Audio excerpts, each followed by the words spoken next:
NCERT class 11th chapter 2 structure of atom. इसमें अभी तक हमने 2 कक्षाओं में बहुत कुछ सीखा है।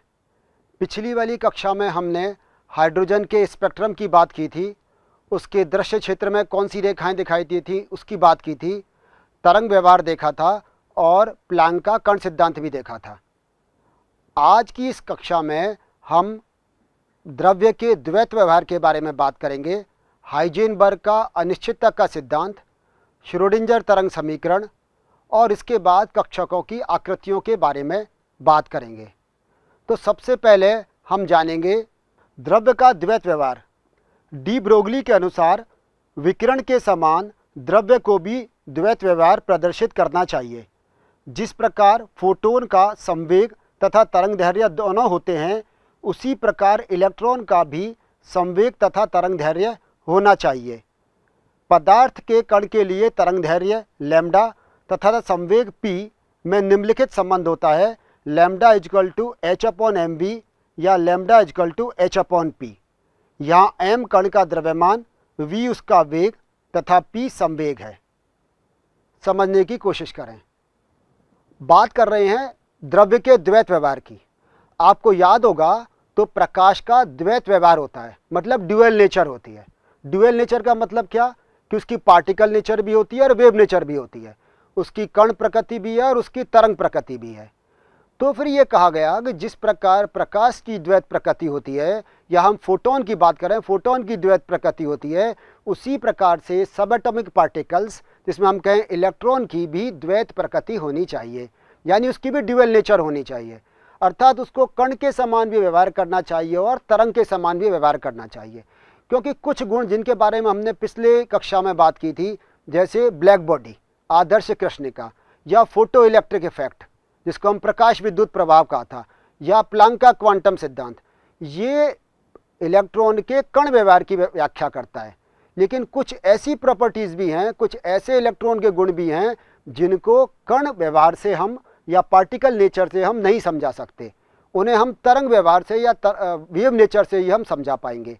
तो इस प्रकार यह बात समझ में आई कि जिस प्रकार प्रकाश की द्वैत प्रकृति होती है, प्रकाश की या लाइट की ड्यूअल नेचर होती है, उसी प्रकार से इलेक्ट्रॉन की भी ड्यूअल नेचर या द्वैत प्रकृति होनी चाहिए।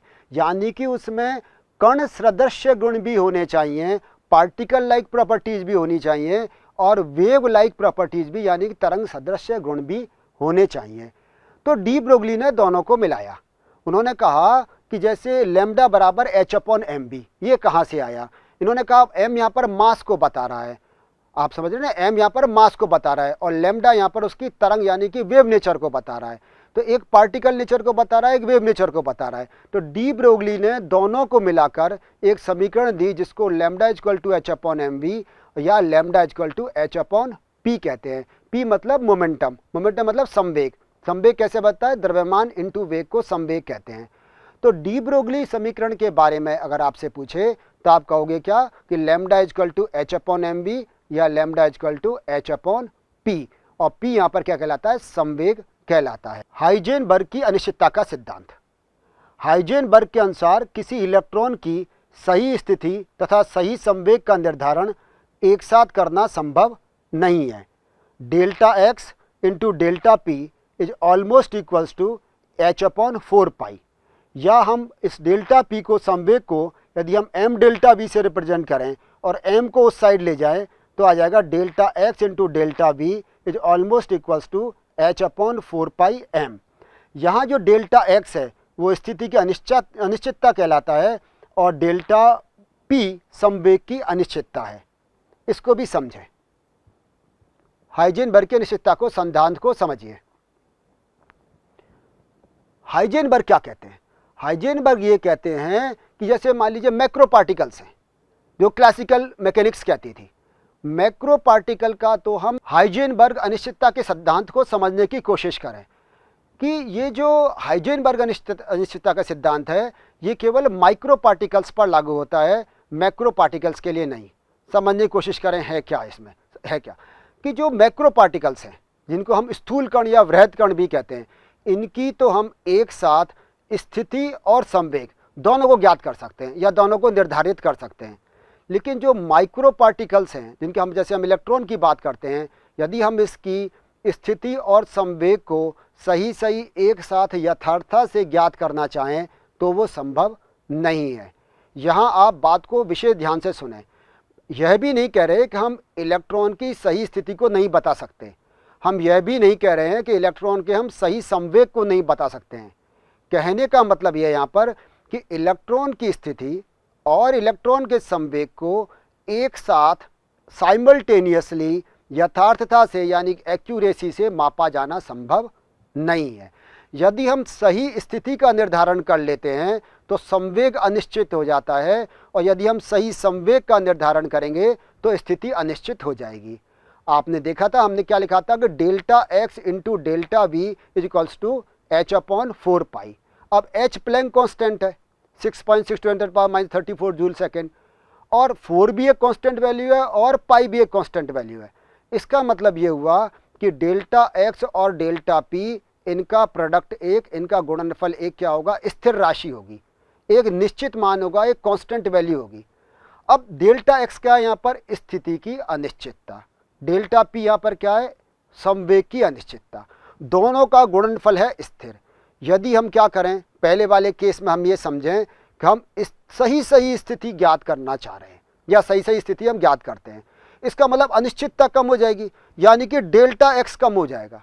दोनों का गुणनफल है स्थिर, तो जितना डेल्टा एक्स कम होगा उतना डेल्टा पी बढ़ जाएगा। बात समझ में आ गई ना।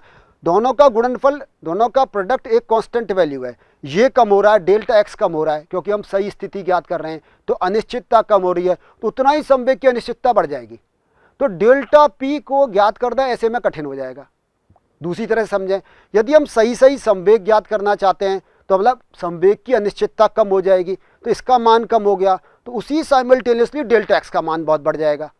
तो या अब हम सही स्थिति मालूम नहीं कर सकते, तो एक साथ दोनों को सही स्थिति और सही संवेग को हम एक साथ ज्ञात नहीं कर सकते हैं। ये हाइजेनबर्ग की अनिश्चितता का सिद्धांत कहलाता है। बात बिल्कुल समझ में आ गई। इस सिद्धांत का महत्व देखिए, यह सिद्धांत केवल माइक्रो पार्टिकल्स या सूक्ष्म कणों पर लागू होता है, मैक्रो पार्टिकल्स या स्थूल कणों पर नहीं। एक एग्जाम्पल से बात को समझाने की कोशिश की है। एक ऐसा पार्टिकल जिसका मास कितना है 10⁻⁻6 किलोग्राम, ये हमने एक मैक्रो पार्टिकल लेके चल रहे हैं। इस पर अनिश्चितता के सिद्धांत को यदि हम लागू करें तो क्या हमने देखा था, फॉर्मूला क्या था इसका, delta x into delta v is almost equals to h upon 4 pi m. यहाँ हम किसकी बात कर रहे हैं, मैक्रो पार्टिकल की, जो है जिसका मास है 10⁻⁻6 किलोग्राम। अब h एक प्लैंक कांस्टेंट, इसकी एक स्टेबल वैल्यू है, कांस्टेंट वैल्यू है, वो कितनी है 6.626 इंटू 10⁻34 जूल सेकेंड। 4 लिख लिया, पाई की वैल्यू 3.1416, और जो m है मास वो कितना है 10⁻⁻6 किलोग्राम। जब इसका हमने कैलकुलेशन किया तो वैल्यू कितनी आई 10⁻28। ध्यान से देखिए 10⁻28 मीटर स्क्वायर सेकेंड -1। इसका मतलब ये हुआ कि ये वैल्यू इतनी कम है 10⁻28, ये इतनी नेग्लिजिबल स्मॉल है कि इसको मापा जाना संभव नहीं है। तो हम ये कह सकते हैं कि Heisenberg uncertainty principle macro particle पर या स्थूल कणों पर लागू नहीं होता है। इसके बाद आगे की बात करते हैं। हम इलेक्ट्रॉन के लिए देखते हैं कि इलेक्ट्रॉन के लिए अनिश्चितता का सिद्धांत क्या दिखाता है। वैल्यू तो वही रखेंगे, delta x into delta v is almost equals to h upon 4 pi m. H की वैल्यू वही आएगी 6.626 इंटू 10⁻34 जूल सेकेंड। 4 की जगह 4 रख दिया, पाई की जगह 3.1416 सेकेंड, और एम यहाँ पर रखेंगे हम मास ऑफ इलेक्ट्रॉन। और इलेक्ट्रॉन का मास कितना है 9.11 इंटू 10⁻31 किलोग्राम। और इसका जब हमने कैलकुलेशन किया तो ये कितना निकल कर आया 10⁻⁻4। अब इस 10⁻⁻4 मीटर स्क्वायर सेकेंड -1 इसको हम आसानी से माप सकते हैं। ये एक मेजरेबल क्वांटिटी है, इसको मापा जाना संभव है। तो इसीलिए कह सकते हैं कि हाइजेनबर्ग का अनिश्चितता का सिद्धांत मैक्रो पार्टिकल पर तो लागू नहीं होता, स्थूल कणों पर तो लागू नहीं होता है, लेकिन सूक्ष्म कणों पर जैसे इलेक्ट्रॉन, इस पर यह लागू होता है क्योंकि इसको मापा जाना संभव है। परमाणु का क्वांटम यांत्रिकी मॉडल। चिरसम्मत तरंग यांत्रिकी मॉडल स्थूल कणों के लिए सही है, परंतु सूक्ष्म कणों के लिए यह विफल हो जाता है। चिरसम्मत यांत्रिकी अवपरमाणु कणों के द्वैत व्यवहार तथा अनिश्चितता सिद्धांत की उपेक्षा करता है। इसको समझें। जैसे पहले हमने बात की कि क्लासिकल मैकेनिक्स केवल मैक्रो पार्टिकल के लिए है। इसको यदि हम माइक्रो पार्टिकल पर अप्लाई करने की कोशिश करें तो ये फेल हो जाती है। क्यों फेल हो जाती है? क्योंकि ना तो ये हाइजेनबर्ग अनसर्टेनिटी प्रिंसिपल को एक्सप्लेन कर पा रही है और ना ही ये ड्यूअल नेचर ऑफ मैटर को एक्सप्लेन कर पाती है। लेकिन जब हम बात करते हैं माइक्रो पार्टिकल्स के लिए, तो माइक्रो पार्टिकल्स के लिए ये एप्लीकेबल है। तो मैक्रो पार्टिकल के तो एप्लीकेबल नहीं है, लेकिन माइक्रो पार्टिकल के लिए एप्लीकेबल है, क्योंकि माइक्रो पार्टिकल के लिए हाइजेनबर्ग के अनिश्चितता सिद्धांत भी लागू होता है और ड्यूअल नेचर, जैसे हमने बात की थी इलेक्ट्रॉन की, वेव नेचर और पार्टिकल नेचर दोनों होती हैं, दोनों के लिए लागू होता है। द्रव्य के दोहरे व्यवहार को, ड्यूअल नेचर को ध्यान में रखकर विकसित विज्ञान को क्वांटम यांत्रिकी कहते हैं। इसमें उन अति सूक्ष्म कणों की गतियों का अध्ययन करते हैं जो तरंग एवं कण दोनों के समान गुण दर्शाते हैं। यानी कि हम क्या करते हैं, इसमें ड्यूअल नेचर को ध्यान में रखा, माइक्रो पार्टिकल्स की हम बात करते हैं और माइक्रो पार्टिकल्स के जो मोशन की बात करेंगे वो ऐसे माइक्रो पार्टिकल जो वेव नेचर और पार्टिकल नेचर दोनों दिखाते हैं। ऐसे सिस्टम या ऐसे निकाय जिनकी ऊर्जा समय के साथ परिवर्तित नहीं होती है, उनके लिए श्रोडिंगर ने एक समीकरण दी जिसे कहते हैं Hψ = Eψ। फिर समझें, देखो श्रोडिंगर ने क्या किया कि एक इक्वेशन दी। किन के लिए दी? माइक्रो पार्टिकल के लिए। कौन से माइक्रो पार्टिकल? जो वेव नेचर और पार्टिकल नेचर दोनों दिखाते हैं, उनके लिए उन्होंने इक्वेशन दी। इसके डिटेल स्टडी हमारी हायर क्लासेज में है, अभी नहीं है। अभी केवल हमको इतना पढ़ना है, Hψ = Eψ। साई यहाँ पर वेव फंक्शन या तरंग फलन कहलाता है।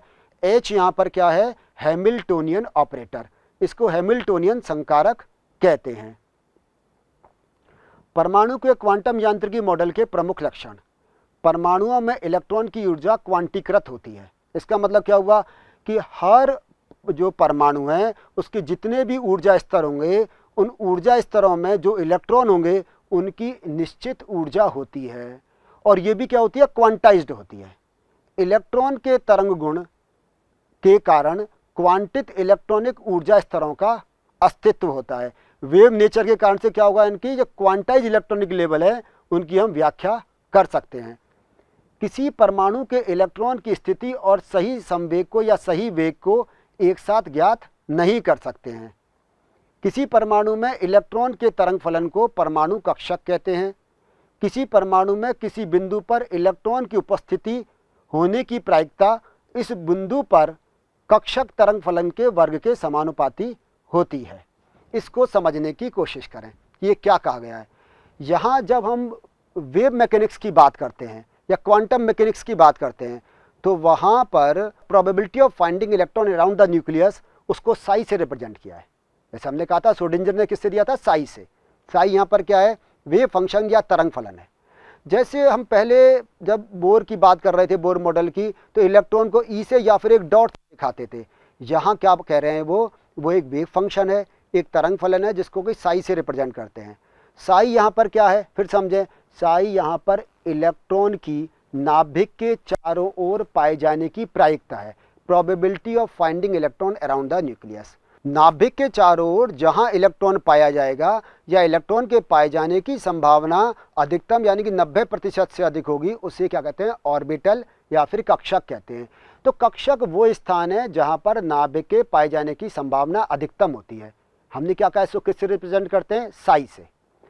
एक और बात यहाँ ध्यान से हम समझें कि हमने क्या कहा, probability of finding electron around the nucleus is proportional to psi, उसको साई से प्रदर्शित करते हैं। लेकिन जब हम श्रोडिंगर वेव इक्वेशन का सॉल्यूशन निकालते हैं, श्रोडिंगर वेव समीकरण का हम जब हल निकालते हैं, तो साई की वैल्यू कई बार निगेटिव भी मिलती है। और हम जानते हैं प्रोबेबिलिटी कभी भी निगेटिव नहीं हो सकती। शब्दों को ध्यान से सुने जब श्रोडिंगर तरंग समीकरण का हल निकाला तो साई के कई मान प्राप्त होते हैं। उनमें से कुछ वैल्यू ऐसी हैं जो निगेटिव भी होती हैं। और हम क्या रहे हैं, साई क्या है, probability of finding electron around the nucleus, और प्रोबेबिलिटी कभी निगेटिव हो नहीं सकती। तो इसके लिए फिर उन्होंने कहा कि बजाय कि साई के उसको साई स्क्वायर से रिप्रेजेंट कर दो। Probability of finding electron around the nucleus represented by Sai square. क्योंकि यदि नेगेटिव में वैल्यू भी आती है तो नेगेटिव इंटू नेगेटिव क्या हो जाएगा, पॉजिटिव हो जाएगा। तो अब उसको साई से रिप्रेजेंट करते हैं, तो यहाँ probability of finding electron around the nucleus is equal to क्या हो गया, साई स्क्वायर। तो साई स्क्वायर से हमने क्या किया, उस इलेक्ट्रॉन के पाए जाने की संभावना को बता दिया, प्रायिकता को बता दिया, क्योंकि साई स्क्वायर जब करेंगे तो नेगेटिव वैल्यू भी पॉजिटिव हो जाएगी। कक्षक एवं क्वांटम संख्या। किसी परमाणु में कई कक्षक संभव हैं। इन कक्षकों में उनके आकार, आकृति एवं अभिविन्यास के आधार पर अंतर किया जा सकता है। प्रत्येक कक्षक को 3 क्वांटम संख्याओं n, l तथा ml से प्रदर्शित करते हैं। मुख्य क्वांटम संख्या n एक धनात्मक पूर्णांक होती है। इसका मान 1, 2, 3, 4 आदि होता है। n का मान बढ़ने पर अलाउड एनर्जी लेवल्स या अलाउड ऑर्बिटल्स की संख्या बढ़ती चली जाती है। जैसे n बराबर 1 है तो l, 2 है तो m, 3 है तो n और 4 है तो o, और इसी प्रकार n का मान जैसे जैसे बढ़ेगा वैसे वैसे कक्षक की ऊर्जा बढ़ती चली जाती है। एजीमुथल क्वांटम नंबर या द्विगंशिक क्वांटम संख्या l को कोणीय संवेग भी कहते हैं, और यह कक्षक के त्रिविमीय आकार को परिभाषित करती है। इन बातों को समझो। किसी भी परमाणु के में नाभिक के चारों ओर इलेक्ट्रॉन का सही हमें बताना है, उसके बारे में जानकारी देनी है। तो उसके लिए 3 क्वांटम संख्याएं हैं। एक n, जिसको प्रिंसिपल क्वांटम नंबर या मुख्य क्वांटम संख्या कहते हैं। एक है l, एजीमुथल क्वांटम नंबर या जिसको द्विगंशीय क्वांटम संख्या कहते हैं। और एक है मैग्नेटिक क्वांटम नंबर या चुंबकीय क्वांटम संख्या कहलाती है। बात समझ में गई। अब ये जो प्रिंसिपल क्वांटम नंबर है, ये इसको n से रिप्रेजेंट करते हैं और इसकी वैल्यू होती है 1, 2, 3, 4, 5, 6 इस प्रकार से। अगर n इजिकल टू 1 है तो उसको हम कहते हैं ये k शेल है। n इजिकल टू यदि 2 है तो ये l शेल। तो इसी प्रकार से n की वैल्यू जैसे जैसे बढ़ेगी, यानी कि 1, 2, 3, 4, 5 होगी, तो ये कोश k, l, m, n, o इस प्रकार से कहलाते हैं। n क्या बताता है, हमने कहा न्यूक्लियस के चारों ओर पाए जाने की संभावना।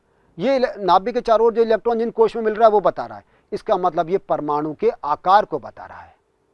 हमने कहा ये जहाँ पर इलेक्ट्रॉन मिलते हैं उसको हमने एनर्जी लेवल्स भी कहा। तो इसका मतलब ये जो परमाणु में जहाँ इलेक्ट्रॉन मिल रहे हैं इलेक्ट्रॉन की ऊर्जा को भी बता रहा है।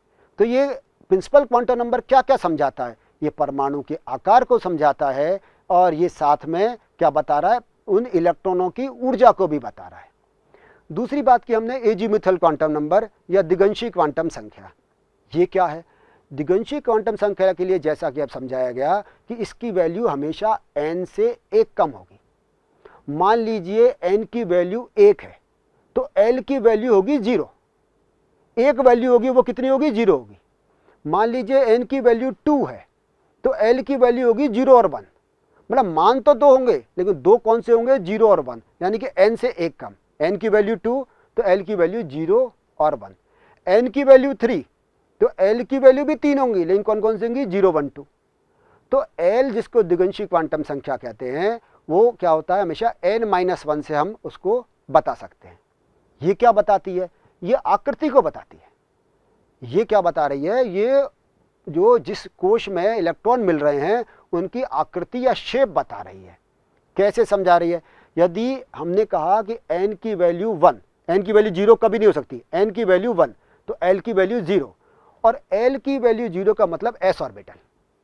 फिर सुने, l की वैल्यू 0 का मतलब s ऑर्बिटल।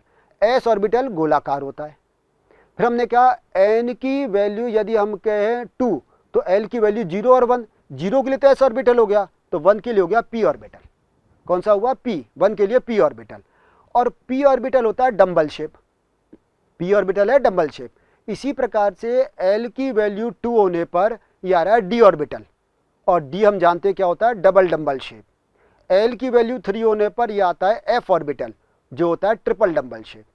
तो एजीमुथल क्वांटम नंबर क्या बता रहा है, एजीमुथल क्वांटम नंबर या द्विगंशी क्वांटम संख्या आकृति को बता रही है कि जहां इलेक्ट्रॉन रह रहे हैं जिस कक्षक में, वो कक्षक गोलाकार है, या फिर वो डंबल शेप है, या वो डबल डंबल शेप है, या फिर वो ट्रिपल डंबल शेप है।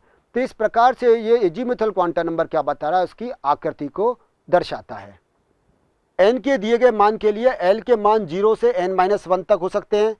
यदि n बराबर 1 है तो l बराबर 0 एक मान होगा, n बराबर 2 है तो l की वैल्यू 0 और 1 दो मान होंगे, n की वैल्यू 3 है तो l के मान 0, 1, 2 कुल 3 मान होंगे। जैसा कि हमने पहले समझा कि l की वैल्यू 0 होने पर ये s उपकोष कहलाता है, l की वैल्यू 1 होने पर यह p उपकोष, l की वैल्यू 2 होने पर d उपकोष, और इसी प्रकार l की वैल्यू 3 होने पर यह f उपकोष कहलाता है। तो यहाँ हमें ध्यान रखना है l बराबर 0 s, l बराबर 1 p, l बराबर 2 d और l बराबर 3 होने पर यह f उपकोष कहलाता है। और जैसा कि हमने पहले बात की कि ये जो s होता है ये गोलाकार है, p डंबल शेप है और d डबल डंबल शेप और f ट्रिपल डंबल शेप होता है। इसके बाद तीसरी क्वांटम संख्या है चुंबकीय क्वांटम संख्या या मैग्नेटिक क्वांटम नंबर। यह संगत कक्षकों के त्रिविम अभिविन्यास की जानकारी देती है। ये क्या बता रही है, ओरिएंटेशन बता रहा है कि 3 डायमेंशन ओरिएंटेशन कैसा है। किसी उपकोष के लिए m के 2l प्लस मान संभव हैं, इन्हें -l, 0 और +l द्वारा दर्शाते हैं। इसको यहाँ पर समझो, देखो l बराबर 0, हमने सबसे पहले क्या जैसे शुरू से समझें, n की वैल्यू मानो 1, n की वैल्यू 1 तो l की वैल्यू 0 हो गई। किसके लिए बात हो गई, s ऑर्बिटल। अभी इनमें से पहले बात की थी n बराबर 1, l बराबर 0, 0 का मतलब s ऑर्बिटल। अब जब l की वैल्यू 0 है तो m की वैल्यू भी 0 होगी, इसका मतलब m का कुल एक मान होगा इस समय। l बराबर 1 का मतलब हमने क्या सीखा था, p ऑर्बिटल। p ऑर्बिटल के लिए m के 3 मान होंगे, हमने क्या कहा 2l प्लस 1, फॉर्मूला आप देख रहे हैं 2l प्लस 1, l की जगह आप रख दें 1 तो 2 इंटू 1 प्लस 1 यानी कि कुल 3 हो गए। तो m के 3 मान होंगे, कौन कौन से 3 मान होंगे, -1, 0 और +1, -1, 0 और +1। तो हमने क्या कहा, l बराबर 1 होने पर 3 और p ऑर्बिटल, तो p में 3 प्रकार के ऑर्बिटल हो गए, px, py और pz। क्या ऊपर क्या कहा हमने कि यह ओरिएंटेशन को बता रहा है। तो px क्या है, x कोऑर्डिनेट पर, py y कोऑर्डिनेट पर और pz z कोऑर्डिनेट पर। तो वो जो डंबल शेप है वो p को x कोऑर्डिनेट पर है या y कोऑर्डिनेट पर है या z कोऑर्डिनेट पर है, ये कौन बताएगा, ये मैग्नेटिक क्वांटम नंबर बताता है। सामान्यतः ऐसा मानते हैं कि pz के लिए तो वैल्यू 0 मानते हैं। यदि आपसे कोई कहे कि l की वैल्यू 1 है और m की वैल्यू 0 है तो कौन सा होगा, तो आप कहोगे pz। अब रह गए px और py, इनके लिए वैल्यू +-1। +-1 का मतलब क्या, यदि px -1 है तो py +1 हो जाएगा, यदि px +1 है तो py -1 हो जाएगा। बात समझ में आ गई। 3 वैल्यू कौन कौन सी है, -1, 0 और +1। 0 किसके लिए हो गई, pz के लिए। यदि px -1 है तो py +1 हो गया, यदि px +1 है तो py -1 हो गया। तो 3 कुल मिलाकर ओरिएंटेशन बता रहा है ये 3 कोऑर्डिनेट्स में, px, py और pz। आगे सीखे l बराबर 2। l बराबर 2 का मान का मतलब क्या, d ऑर्बिटल। d ऑर्बिटल का मतलब क्या कि 2 इंटू 2 प्लस 1, ऊपर मान वही रखेंगे m में 2l प्लस 1, तो 2 इंटू 2 प्लस 1 कितने हो गए, 5। इसका मतलब इसके कुल 5 मान होंगे। ये 5 कौन कौन से हो सकते हैं, -2, -1, 0, +1 और +2। इसका मतलब हम कह सकते हैं कि d कुल 5 ऑर्बिटल होते हैं। कौन कौन से, dxy, dyz, dxz, dx² y² और dz²। इलेक्ट्रॉन प्रचक्रण, अब इसको थोड़ा सा समझो। देखो जैसा कि हमने पहले आपसे कहा कि किसी इलेक्ट्रॉन की सही बारे में, उसके बारे में जानकारी देने के लिए हम क्या करते हैं, क्वांटम संख्याओं का उपयोग करते हैं। उसमें मुख्य क्वांटम संख्या, एजीमुथल क्वांटम नंबर, दिगंशी क्वांटम संख्या और मैग्नेटिक क्वांटम नंबर। ये ठीक उसी तरह से है जैसे माना आपको कहीं लेटर भेजना है, तो लेटर भेजने के लिए आप क्या करेंगे, एड्रेस लिखते हैं। एड्रेस में पहले उसका नाम लिखेंगे, फिर उसका जहाँ जिस भी वो कॉलोनी रहता है उसका नाम लिखेंगे, उसके बाद सिटी का नाम लिखेंगे, फिर स्टेट का लिखेंगे। तो एक एक चीज़ बिल्कुल जब सही जानकारी होती है तो वो लेटर उस व्यक्ति तक पहुंच जाता है। तो यहाँ भी यही है, इलेक्ट्रॉन का पता लगाने के लिए प्रिंसिपल क्वांटम नंबर, दूसरा एजीमुथल क्वांटम नंबर, तीसरा मैग्नेटिक क्वांटम नंबर। तो हम यह बता सकते हैं इन तीनों के आधार पर कि इलेक्ट्रॉन किस उपकोष में उपस्थित है। लेकिन इसके बाद एक और क्वांटम नंबर की ज़रूरत पड़ी, क्योंकि एक उपकोष में 2 इलेक्ट्रॉन रह सकते हैं। अब हम कौन से वाले इलेक्ट्रॉन की बात कर रहे हैं? एक उपकोष में 2 इलेक्ट्रॉन रह सकते हैं, और हम एक उपकोष के बारे में बता दिया, उसके हमने principal quantum number, magnetic quantum number और इज़िमुथल क्वांटम नंबर के बारे में बता दिया। लेकिन हम 2 में से कौन से इलेक्ट्रॉन की बात कर रहे हैं, इसके लिए एक चौथी क्वांटम संख्या की आवश्यकता हुई, वो कहलाती है स्पिन क्वांटम नंबर, या जिसको हम इलेक्ट्रॉन प्रचक्रण भी कहते हैं, इलेक्ट्रॉन स्पिन। तो इलेक्ट्रॉन स्पिन 2 प्रकार से हो सकता है, एक तो यदि वो क्लॉकवाइज स्पिन कर रहा हो, और एक वो यदि वो एंटी क्लॉकवाइज स्पिन कर रहा हो। तो जब इसको जो अगर वो क्लॉकवाइज स्पिन करता है, सामान्यतः ऐसा मान लिएगा, कन्वेंशन है, तो उसको हम +½ से रिप्रेजेंट करते हैं, और यदि वो एंटी क्लॉकवाइज स्पिन कर रहा है तो उसको -½ से रिप्रेजेंट करते हैं। एक को हम एरो को अपवर्ड डायरेक्शन में दिखाते हैं, और दूसरे को हम उसको क्या बताते हैं, डाउनवर्ड डायरेक्शन में। तो उससे हम चौथी क्वांटम संख्या के बाद में हम एक उपकोष में जो दोनों इलेक्ट्रॉन उपस्थित हैं उसके बारे में भी हम जानकारी दे सकते हैं। इलेक्ट्रॉन प्रचक्रण किसी परमाणु कक्षक के लिए चिन्हित तीनों क्वांटम संख्याओं, यानी कि principal quantum number, azimuthal quantum number और मैग्नेटिक क्वांटम नंबर को उसकी ऊर्जा, आकार और अभिविन्यास को परिभाषित करने के लिए प्रयुक्त किया जाता है। प्रिंसिपल क्वांटम नंबर एनर्जी बताता है, इज़िमुथल क्वांटम नंबर आकार बता रहा है, और ये जो आकृति को भी बता रहा है ये, और तीसरा जो है मैग्नेटिक क्वांटम नंबर, वो उसके ओरिएंटेशन या अभिविन्यास को बताता है। बहुपरमाणविक परमाणुओं में हाइड्रोजन में तो केवल एक इलेक्ट्रॉन होता है, कि जो मल्टी इलेक्ट्रॉन सिस्टम वाले परमाणु हैं उनमें देखा स्पेक्ट्रम की व्याख्या करने में ये तीनों क्वांटम संख्याएं पर्याप्त नहीं थी, क्योंकि उसमें एक से ज़्यादा इलेक्ट्रॉन है। तो उनके लिए किसी में डबलेट मिल रहा था तो कुछ में ट्रिपलेट मिल रहा था। तो इसको समझाने के लिए उलहनबेक और गाउटस्पिट ने एक चौथी क्वांटम संख्या दी, जिसे इलेक्ट्रॉन प्रचक्रण क्वांटम संख्या कहते हैं।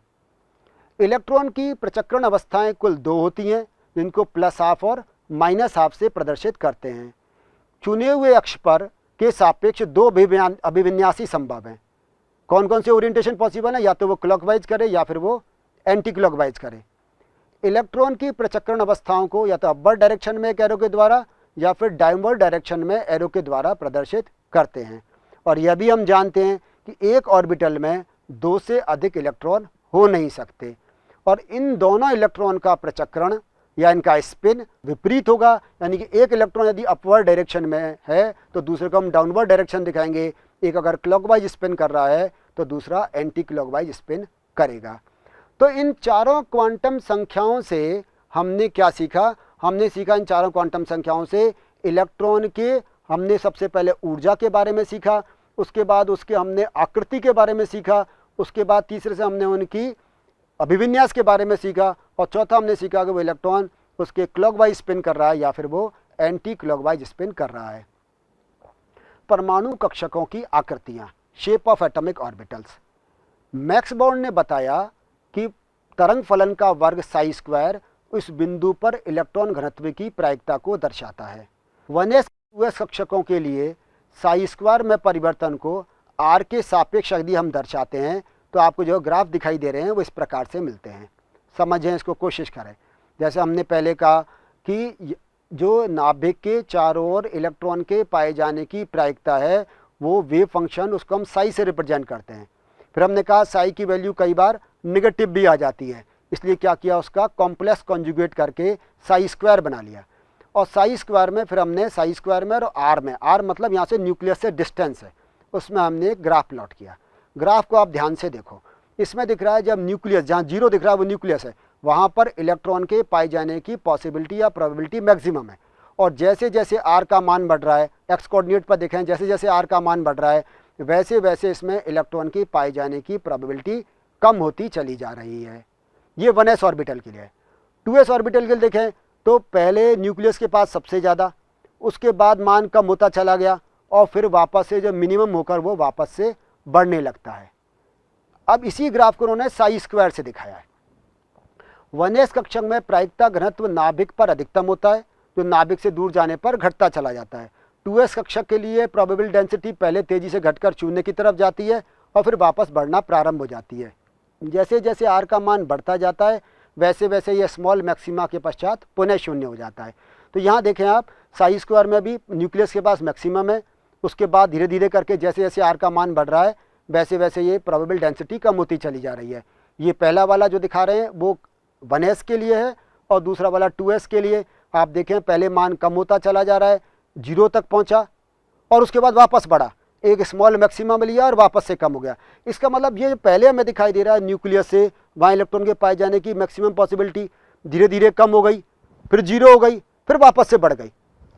इसके आधार पर इन्होंने क्या किया, आप देखो ये एक इन्होंने परिसीमा आरेख बनाया, इसको हम बाउंड्री डायग्राम भी कहते हैं कि आप सेंटर में देखो मानो न्यूक्लियस, तो इलेक्ट्रॉन की यहाँ प्रोबेबिलिटी मैक्सिमम दिखाई दे रही है और जैसे जैसे हम न्यूक्लियस से दूर जा रहे हैं यह डेंसिटी कम होती चली जा रही है। 1s को आप लेफ्ट साइड में ध्यान से देखो तो ये क्या हो रहा है कि पहले तो मैक्सिमम इलेक्ट्रॉन के पाए जाने की संभावना अधिकतम है, यहाँ मैक्सिमम डेंसिटी आपको दिखाई दे रही होगी और जैसे जैसे न्यूक्लियस से दूर जा रहे हैं ये डेंसिटी कम होती चली जा रही है।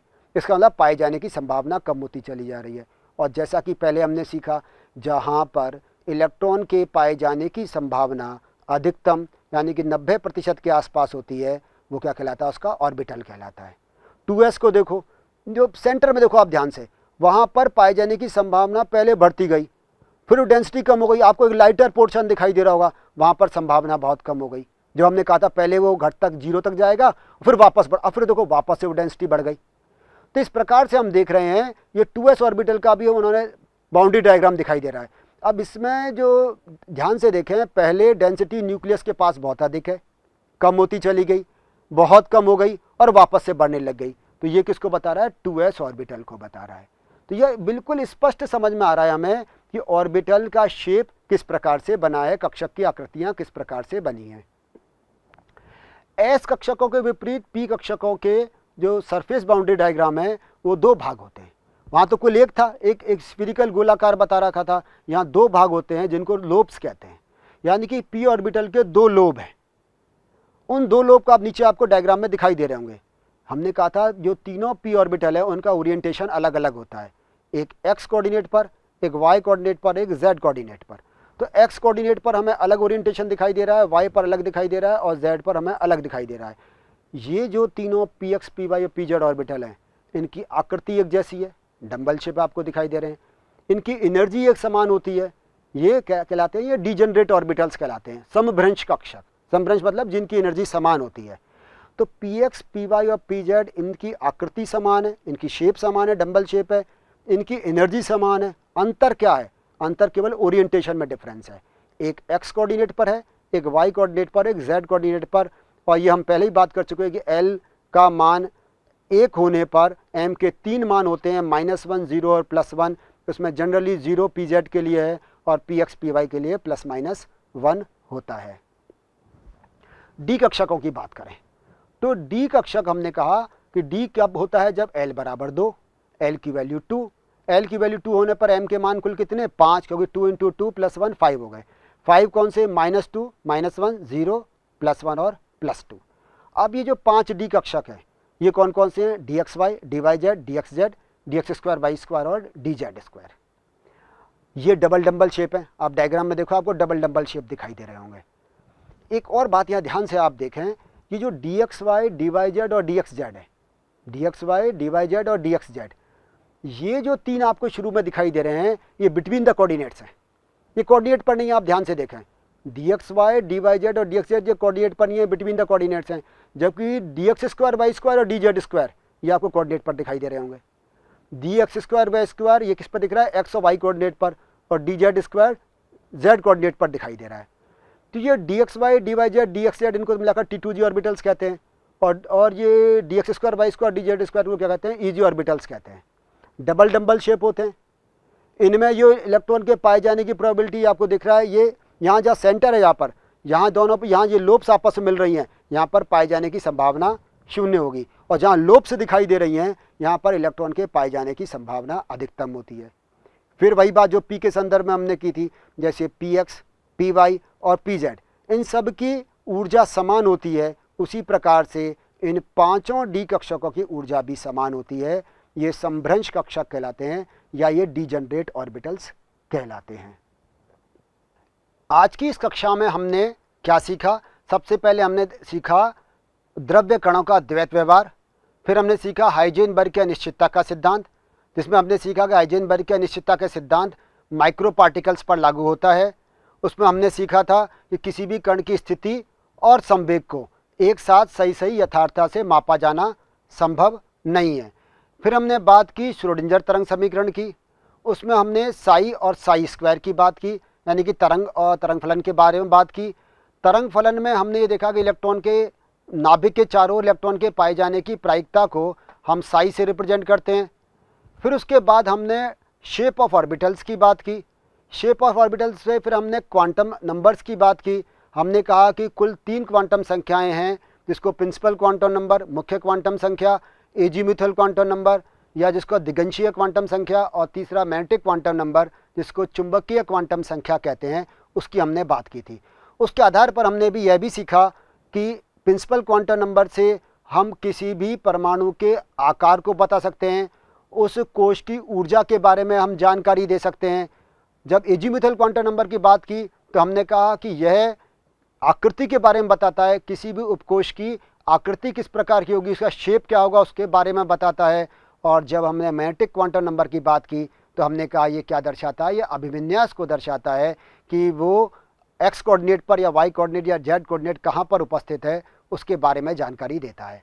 फिर हमने कहा कि इनके बाद भी एक उपकोश में 2 इलेक्ट्रॉन होते हैं और इन दोनों इलेक्ट्रॉन को स्पष्ट करने के लिए एक चौथी क्वांटम संख्या दी, वो कहलाती है स्पिन क्वांटम नंबर या प्रचक्रण क्वांटम संख्या, जिसको हमने कहा वो क्लॉकवाइज और एंटी क्लॉकवाइज 2 प्रकार से स्पिन कर सकते हैं।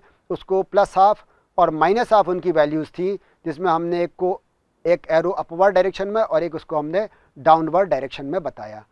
फिर हमने सीखा कि एस ऑर्बिटल को कैसे पहचानेंगे, वो गोलाकार होता है। फिर हमने बताया कि इलेक्ट्रॉन प्रोबेबल डेंसिटी न्यूक्लियस से जैसे जैसे दूर जाते हैं वैसे वैसे कम होती चली जाती है। 1s और 2s ऑर्बिटल कैसे बने, उनके बारे में जाना। फिर हमने p ऑर्बिटल की बात की कि वो डंबल शेप होते हैं। ये 3 होते हैं, px, pi और pz।